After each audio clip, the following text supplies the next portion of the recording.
नमो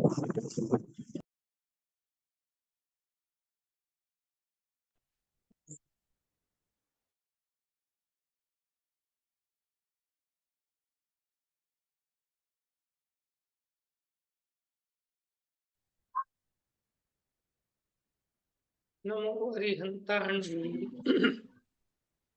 नमो सिद्धाणं नमो आयरीयाणं नमो अध्यायाणं नमो सव्यसाहुनं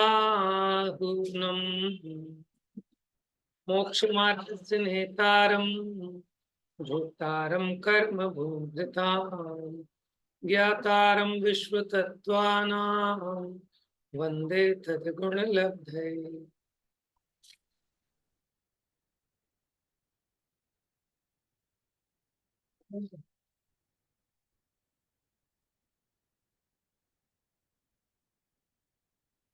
देखिए अपनी यहाँ तत्वार सूत्र जी 9वां अध्याय संवर के कारणों की चर्चा में 12 भावनाएं भी, जिसको हम अनुप्रेक्षा के नाम से जानते हैं, ठीक है। सगुप्ति, समिति, धर्मानुप्रेक्षा, परिचय, जय, चारित्री।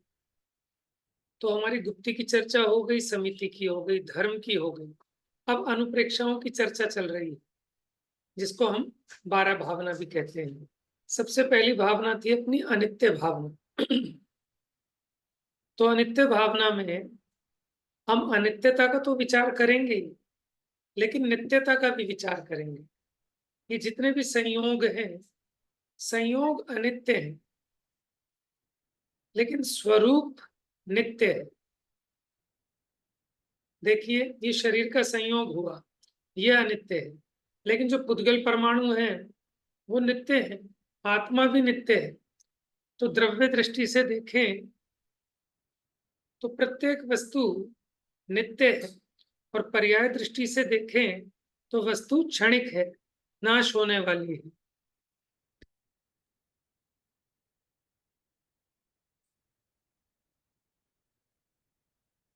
अब चर्चा है अशरण भावना की।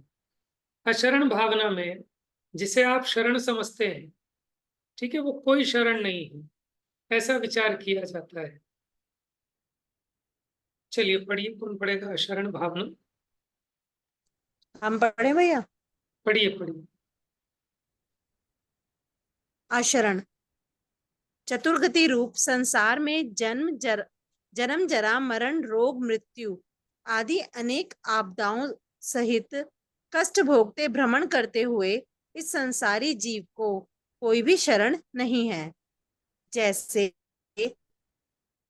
एकांत वन में भूखे मांस के इच्छुक बहुत बलवान सिंह या व्याघ्र द्वारा पकड़े गए मृग के बच्चे को कोई भी शरण नहीं है, उसी प्रकार संसार में जीव को जन्म मरण के दुख भोगने में कोई शरण नहीं है। संसार में जीव के को दो प्रकार की शरण है, लौकिक अलौकिक। इन दोनों के ही पृथक पृथक तीन तीन भेद हैं, जीव, अजीव और मिश्र। राजा, देवी, देवता आदि लौकिक जीव शरण। नगरी के चारों ओर कोट, खाई, गढ़, कपाट आदि लौकिक अजीव शरण। ग्राम, नगरी आदि लौकिक मिश्र शरण है। ग्राम आदि के मनुष्य, तिर्यन, चेतन और धन धान्य, महल, मंदिर आदि अचेतन होने से इन्हें मिश्र कहा।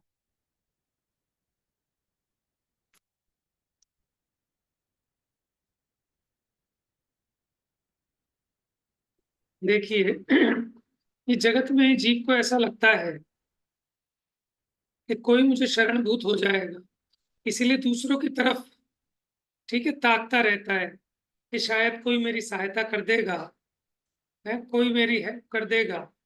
लेकिन भैया जगत में कोई शरण नहीं है। जब आपका जन्म, जरा, मरण, रोग, मृत्यु, आपदा, ठीक है, कोई बचाने वाला नहीं है आपको। जैसे एकांत वन में भूखे मांस के इच्छुक बलवान सिंह ने एक हिरण के बच्चे को पकड़ लिया, अब उसे कौन बचाए? तो संसार में दो प्रकार की शरण है, एक लौकिक और एक अलौकिक। इसको तीन तीन प्रकार के बता रहे हैं, जीव, अजीब और मिश्र। जैसे देवी देवता आदि, ये लौकिक जीव शरण है।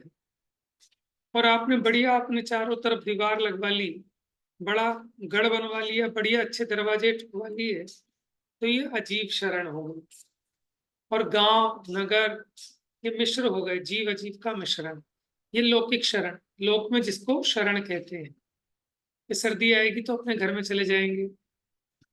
ग्राम आदि के मनुष्य त्रियन चेतन और धन धान्य महल मंदिर आदि अचेतन होने से, हाँ देखो ग्राम को मिश्र क्यों कहा, क्योंकि गांव में जो मनुष्य त्रियंच आदि है वो तो चेतन, लेकिन मकान है, धन है, ये सब क्या है, अचेतन, इसलिए गांव को मिश्र में पकड़ा। ऐसी हमने परिग्रह की भी चर्चा हुई थी पहले, चेतन अचेतन और मिश्र परिग्रह। अब अलौकिक शरण कौन है? अलौकिक में पंच परमेष्ठी, ये अलौकिक में जीव शरण है। अब अजीब शरण कौन है? कि इन्हीं अनंत परमात्मा के प्रतिबिंब धातु और पाषाणमयी और जैन सिद्धांत, ये क्या है, अजीब शरण, अलौकिक अजीब शरण। और मिश्र में क्या होगा, धर्म के समीचीन उपकरण सहित साधु जन अलौकिक मिश्र शरण है। तो लौकिक और अलौकिक भैया शरण बताइए जी। भैया समीचीन का मतलब क्या होता है? सम्यक। जी भैया।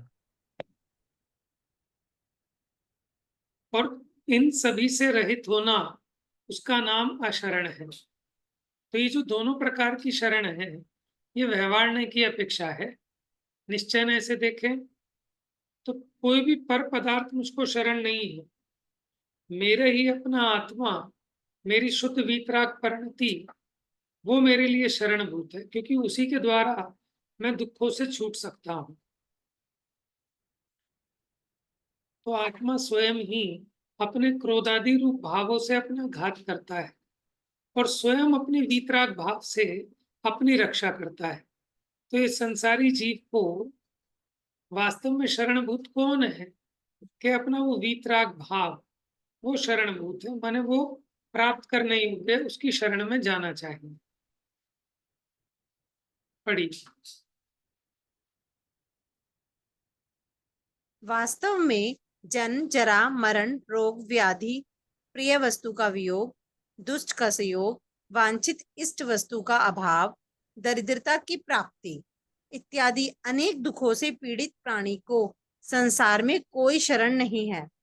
अनेक कष्ट सहकर भली भांति पुष्ट किया गया यह शरीर भी भोजन करने पर्यंत तो सहायक है, परंतु कष्ट में कुछ भी सहायक नहीं है।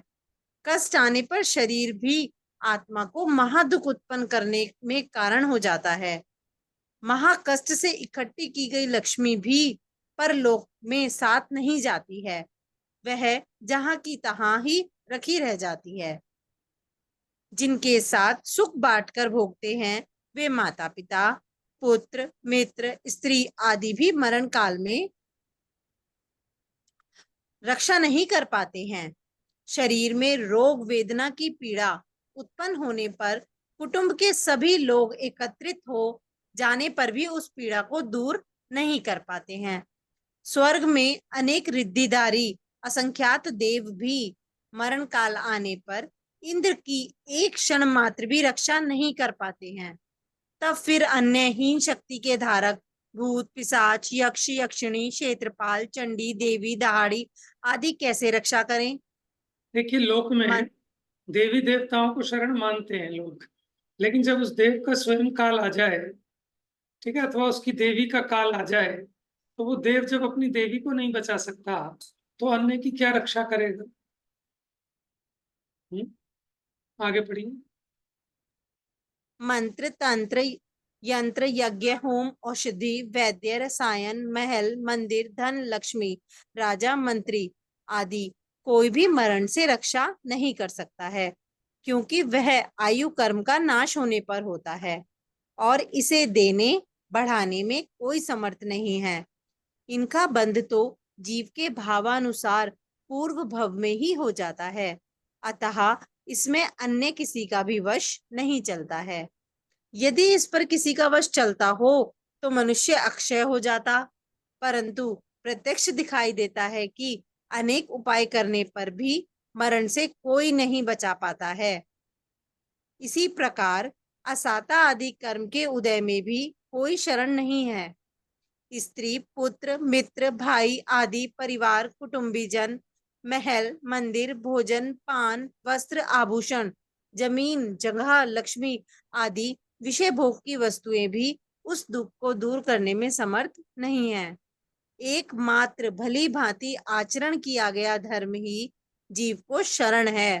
देखिए, मरण के समय शरण खोजता है तो वहां कोई शरण नहीं है, क्योंकि कोई आयु कर्म तो बढ़ा नहीं सकता। तो हम क्यों किसी की पर दृष्टि करें, क्यों किसी की तरफ कि ये मेरा भला कर देगा, ऐसे उसकी अ, भरपूर सुखी कर दोगे तुम, ये सोचे सन्मुख खड़ा रहा। तो ऐसी आप अपेक्षा ना रखें।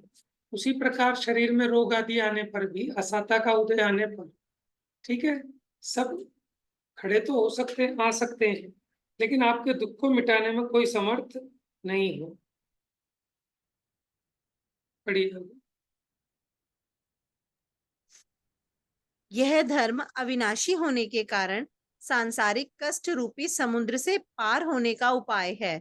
इस संसार में काल के द्वारा ग्रहण किए गए जीव को एकमात्र धर्म ही शरण है। इसे छोड़कर इंद्रादिक अन्य कोई भी शरण नहीं है। ऐसा बारंबार विचार करना अशरणा अनुप्रेक्षा है। ऐसा चिंतन करने से संसार के प्रति वैराग्य जागृत होकर सांसारिक वस्तुओं में ममत्व भाव का अभाव हो, वीतरागी, सर्वज्ञ, प्रणीत मोक्ष मार्ग पर बढ़ते रहने का पुरुषार्थ प्रकट होता है। देखो, ये जीव ना गाफिल हो रहा है। इसको ये समझ में नहीं आता कि तेरा कोई भला नहीं कर पाएगा। कुछ लोगों का काम यही होता है कि कॉन्टेक्ट्स बढ़ाने हैं, रिलेशन बढ़ाने हैं, लोगों को ज्यादा सोशल होना है। उनको कहीं ना कहीं ऐसा लगता है कि ये बंदा भी काम आ सकता है, ये बंदा भी काम आ सकता है, ये बंदा भी काम आ सकता है। अरे, अगर तुम्हारा पाप का उदय होगा तो कोई अपने घर वाले भी काम नहीं आते, बाहर वाले तो क्या आएंगे। और पुण्य का उदय होगा तो तुम्हें किसी की अपेक्षा ही क्यों है, तुम्हारे काम ही खराब नहीं होंगे। तो इसलिए अशरण भावना का चिंतन करने से इसका वैराग्य पुष्ट होता है। अब तीसरा है संसार। संसार का स्वरूप ही ऐसा है कि यहाँ कोई किसी को बचा नहीं सकता। संयोग अनित्य ही होते हैं, कोई किसी दूसरे को सुखी कर नहीं सकता। ये संसार का स्वरूप है। पढ़िए। संसार कर्म की निमित्तता में आत्मा को भव से भवांतर की प्राप्ति होना संसार है। पूर्व शरीर छोड़कर नवीन शरीर ग्रहण करना, पुनः उसे भी छोड़कर अन्य शरीर ग्रहण करना, इस प्रकार बारंबार शरीरों का ग्रहण होना संसार है। संसार परिभ्रमण ही संसार है। संसरण परिभ्रमण ही संसार है। इसके द्रव्य, क्षेत्र, काल, भव, भाव ये 5 भेद हैं। इनमें भ्रमण करता हुआ जीव कर्म से प्रेरित हो पिता होकर भाई, पुनः पुत्र, पोता, माता, भगिनी हो जाता है, पत्नी होकर पुनः पुत्री हो जाता है, स्वामी सेवक, सेवक स्वामी हो जाता है। अधिक कहाँ तक कहें, इस संसार में स्वयं स्वयं का पुत्र हो जाता है। जैसे नट सभा में अनेक स्वांग धारण कर नाचता है, उसी प्रकार यह जीव संसार में अनेक पर्याय धारण कर परिभ्रमण करता है। कभी यह जीव प्राणियों की हिंसा कर, झूठ बोलकर, चोरी कर, पर स्त्री सेवन कर, बहुत आरंभ परिग्रह में आसक्त हो, क्रोध, मान, माया, लोभ की अत्यधिक तीव्रतावश अति कठोर वचन बोल, चुगली कर, देवशास गुरु की निंदा कर, धर्मात्माओं की अविनय कर, कृतघ्नी हो नरक में जाकर अनेक दुख सहन करता है। वहां तीसरे नरक पर्यंतो असुर, कुमार, देवकृत, कायकृत, मनोकृत, क्षेत्रकृत, परस्पर अन्य नारकीकृत विविध दुखों को भोगता है। ये दुख इसे जघन्य 10,000 वर्ष से लेकर उत्कृष्ट 33 सागर पर्यंत भोगने पड़ते हैं। आयु पूर्ण होने के पूर्व यहाँ से निकल नहीं सकते हैं। देह के खंड खंड हो जाने पर भी यह पारक के समान पुनः मिल जाता है। यहाँ नेत्र की टिमकार मात्र काल के लिए भी सुख नहीं है। तिर्यंच गति में यह जीव अनादि से तो निगोद में ही रहा है। यहाँ प्रति समय उपमा रहित वजन अगोचर अनंत दुख सहता हुआ निरंतर जन्म मरण करता रहा है। वहां से निकलकर पृथ्वी जल अग्नि वायु प्रत्येक वनस्पति विकलत्रय आदि दशाओं में दीर्घ काल पर्यंत वचनातीत दुख सहता रहा है। पंचेंद्रिय तिर्यंच में भी शरीरकृत परस्पर तिर्यंचकृत मनुष्यकृत आदि विविध दुखों को प्रति समय सहन करता हुआ घोर वेदना भोगता रहा है। यहाँ मनुष्य के समान परस्पर में अपना सुख दुख अन्य को कहने का भी उपाय नहीं है। सदा काल क्षुधा तृषा शीत आदि प्रकृति जन्य बाधा को सहते हैं। परस्पर एक दूसरे को भक्षण करते हैं। दुष्ट मनुष्य भी मारकर भक्षण करते हैं। वे छुरी कटारी आदि शस्त्रों से मर्म स्थान का विदारण करते हैं, चीरते हैं, काटते हैं, नाक फोड़ते हैं, साकल जेवड़ी से बांधते हैं, कंधे गल जाने योग्य बहुत बार लादते हैं, नहीं चलने पर लोहे के तीक्ष्ण आरे और लाठी से मारते हैं, भागने का प्रयास करने पर भागने भी नहीं देते हैं, उन्हें और भी अधिक मारते हैं। पराधीन रह वहां विविध दुख भोगने पड़ते हैं। उनकी पुकार सुनने वाला भी कोई नहीं है। शरीर में रोग की तीव्र पीड़ा होने पर भी मर्म स्थान में दंड चाबुक आदि की चोट से मारते हैं। उस समय अत्यधिक उछल कूद करने पर भी कोई अपनी सहायता नहीं करता है। असमर्थ हो गिर पड़ने पर कौन उठाए, वही पड़ा पड़ा तड़पता रहता है। ये देखिए कौन से गति के दुख चल रहे हैं, तिर्यंच गति के। ठीक है,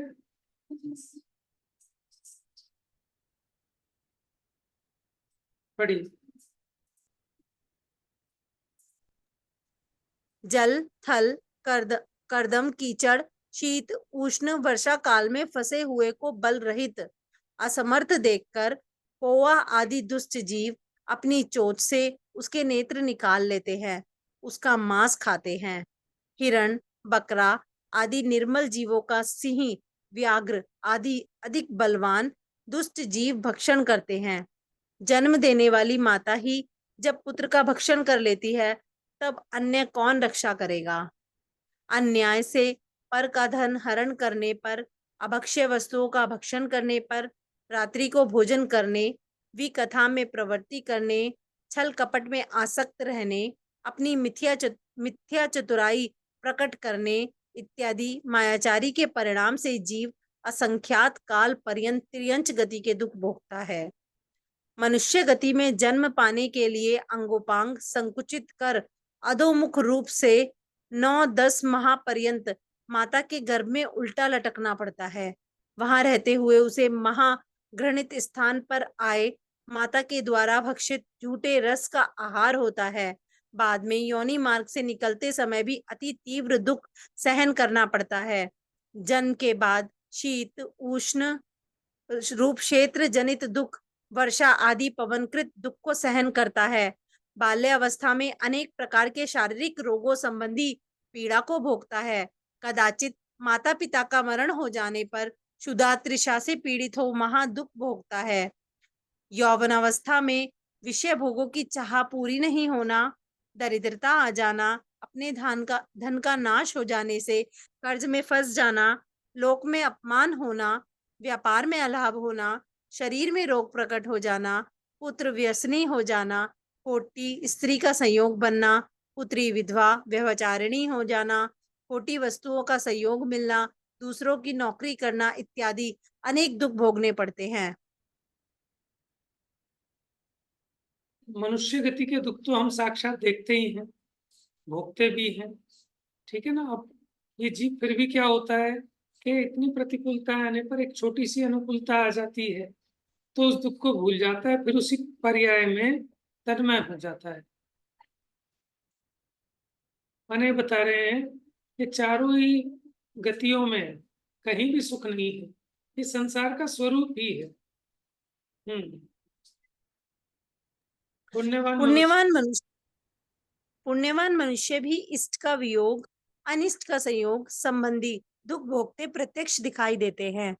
उनमें से किसी के पत्नी नहीं है, किसी के पत्नी है तो पुत्र नहीं है, पुत्र है तो धन नहीं है, धन है तो शरीर निरोग नहीं है, शरीर निरोग है तो रूप सुंदर नहीं है, रूप सुंदर है तो वस्त्राभरण सुंदर नहीं है, वस्त्राभरण सुंदर है तो आयु अधिक नहीं है, शीघ्र मरण हो रहा है। पुत्र, पत्नी, भाई, माता पिता के मरण से शोक उत्पन्न होता है। राजा द्वारा छीन लिए जाने पर, अग्नि में जल जाने पर, चोरी हो जाने पर, धन का नाश हो जाने से महाकष्ट होता है। संसार का ऐसा स्वभाव है कि पुण्य कर्म के उदय में बैरी भी अपना मित्र हो जाता है, पाप के उदय में मित्र भी शत्रु हो जाता है। इस अपेक्षा संसार में कर्म ही बलवान है।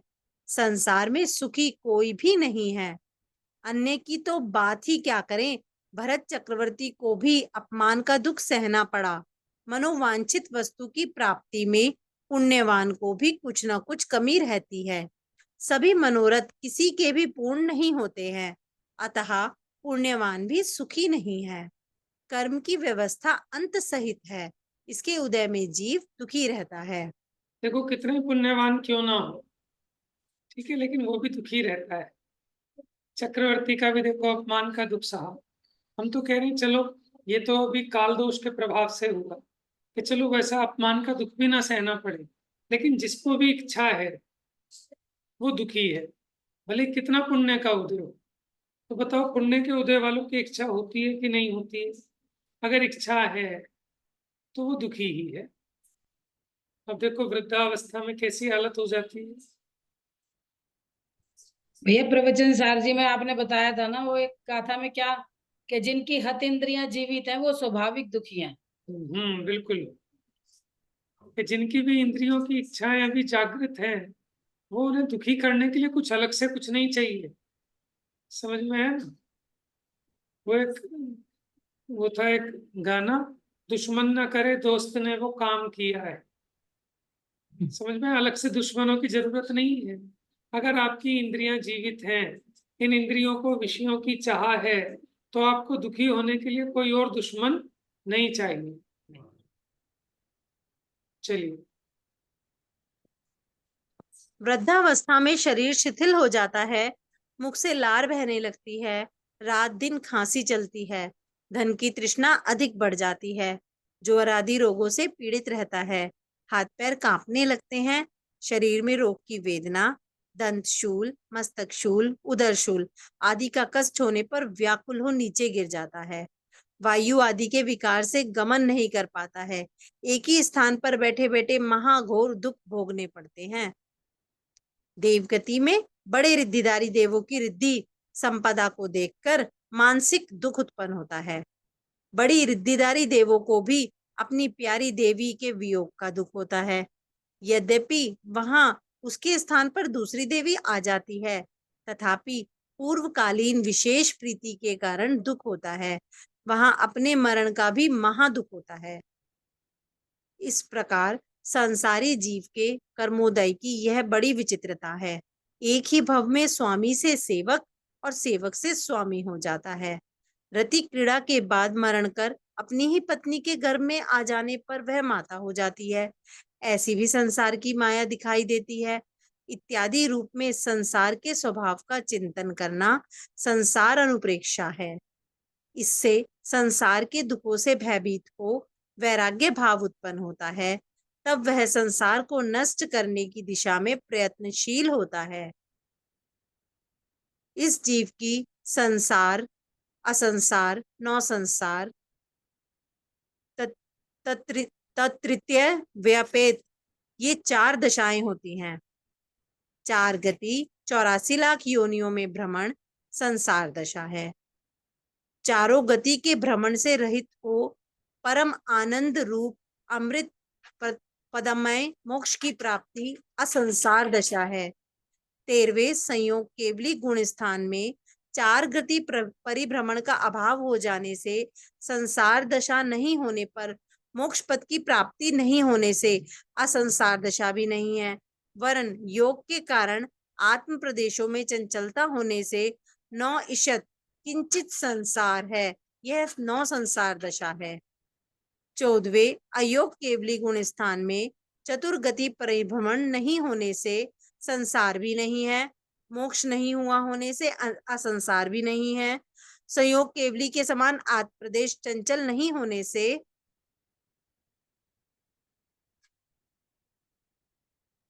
यहाँ 4 दशाएं बताई हैं जीव की। संसार, असंसार।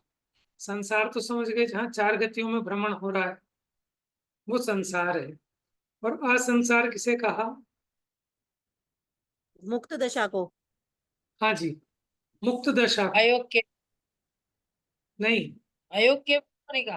नहीं नहीं नहीं जो मुक्ति को प्राप्त हो गए सिद्ध भगवान, वो असंसार है। केवली भगवान को तो संसारी कहते हैं। देखो 13वें सहयोग केवली गुण स्थान में अब 4 गतियों में तो नहीं जाते, लेकिन अभी मोक्ष की प्राप्ति नहीं हुई, ठीक है, इसलिए असंसार दशा भी नहीं है। लेकिन योग के कारण आत्म प्रदेशों में चंचलता है, इसलिए किंचित संसार दशा भी है। तो इसलिए इसको कहा नो संसार दशा, माने किंचित संसार दशा है।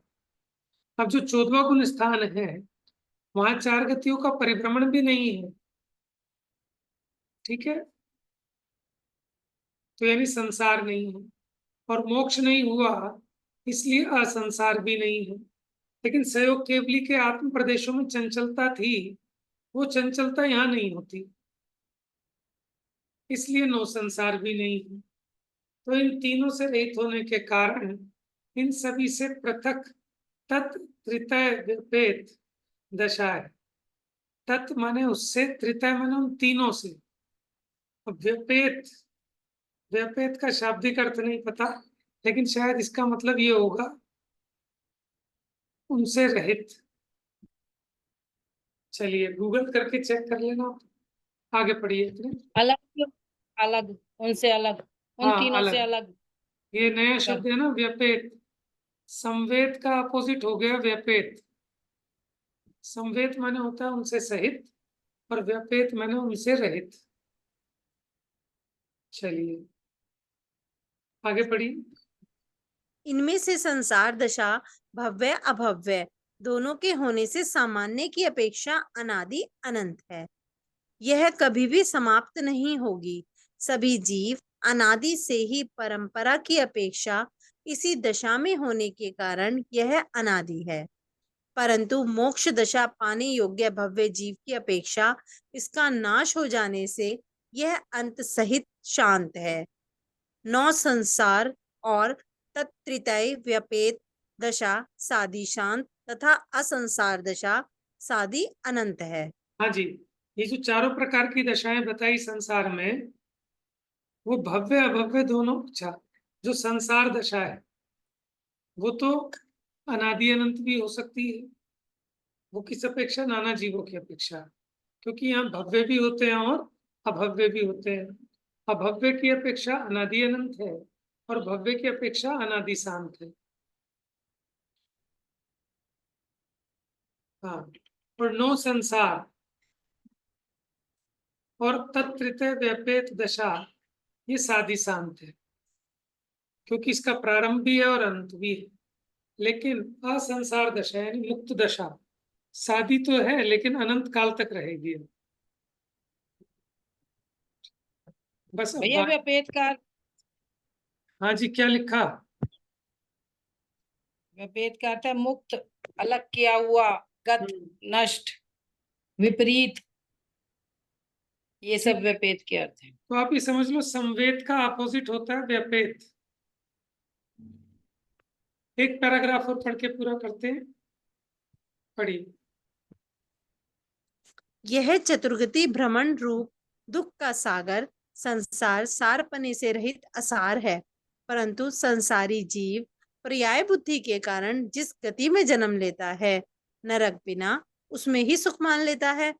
राजा भी मरण कर पाप के उदय में विष्टा का कीड़ा हो जाने पर भी उस पर्याय में रति मानता है। इस प्रकार मोह के वश यह संसारी जीव वचन अगोचर विविध दुखों को भोगता है। इसका नाश एकमात्र आत्म स्वभाव का ध्यान करने से होता है। ऐसा चिंतन करना संसार भावना है। संसार के स्वरूप का विचार करके संसार शरीर भोगों से विरक्त होकर अपने आत्म स्वभाव के सम्मुख होता है। ठीक है, संसार भावना का चिंतन करने का लाभ होता है। अब अगली भावना की चर्चा कल करेंगे। जा वाणी के ज्ञान से